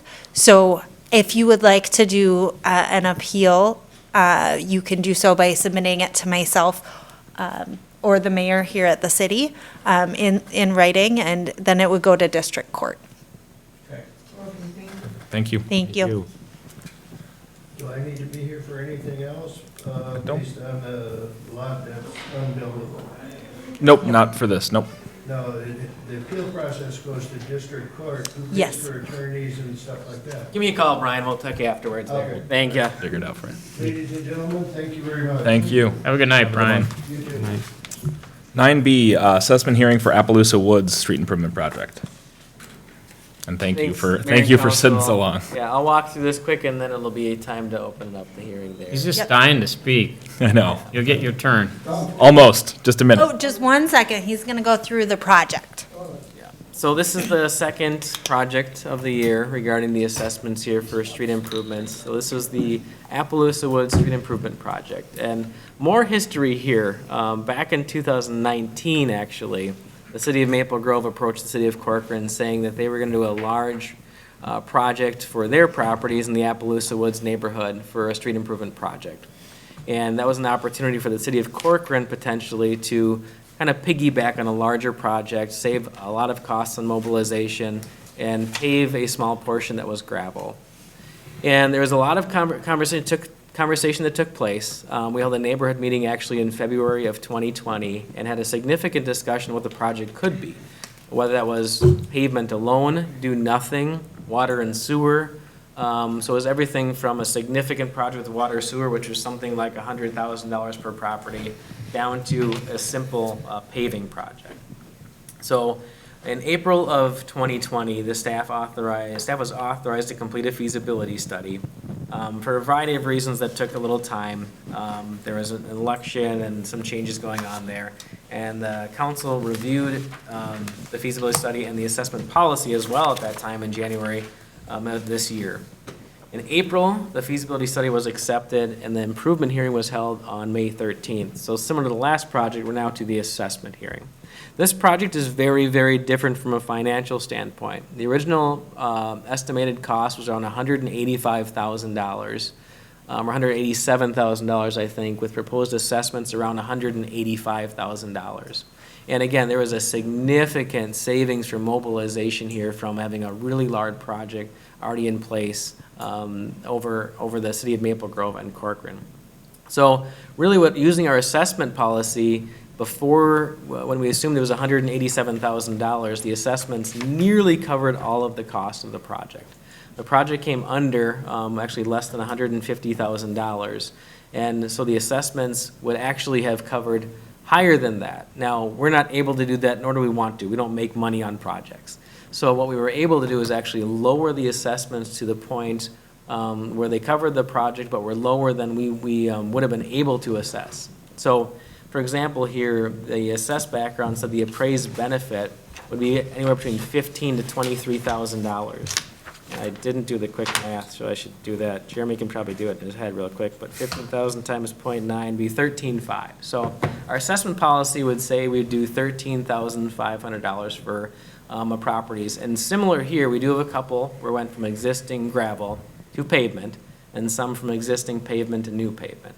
So that dropped from 13,500 to 11,300. And then those other properties also were deduction, originally $8,000 to 13, down to 5,046 there as shown. So again, same thing here. We have the assessment hearing, the opportunity for those affected parties to really share their thoughts or appeal their assessment, and the council can consider taking action. Perfect, thank you. Go ahead and open the assessment hearing. Perfect.